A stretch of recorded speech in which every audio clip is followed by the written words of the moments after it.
লালমনিরহাট সদর উপজেলার মগরা ঢটগাছ এলাকায় একটি পুকুর থেকে আক্তার হোসেন নামে এক ব্যক্তির মরদেহ উদ্ধার করেছে পুলিশ।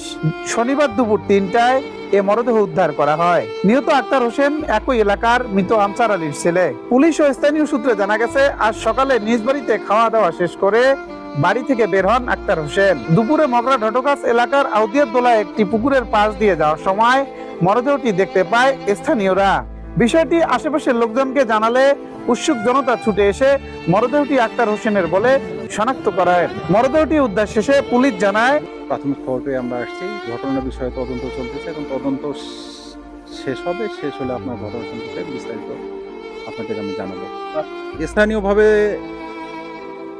তো প্রত্যক্ষভাবে কেউ দেখেনি যে কিভাবে মারা গেছে। আমরা এই বিষয়টা খোঁজ খবর নিচ্ছি যে কিভাবে মারা গেছে, এটা আমরা জিজ্ঞাসাবাদ করতেছি, দেখি প্রত্যক্ষদর্শী পাই। প্রত্যক্ষদর্শী অনুসন্ধান চলতেছে। ঘটনার পূর্ণাঙ্গ তদন্ত শেষে আপনাদের বিস্তারিত জানা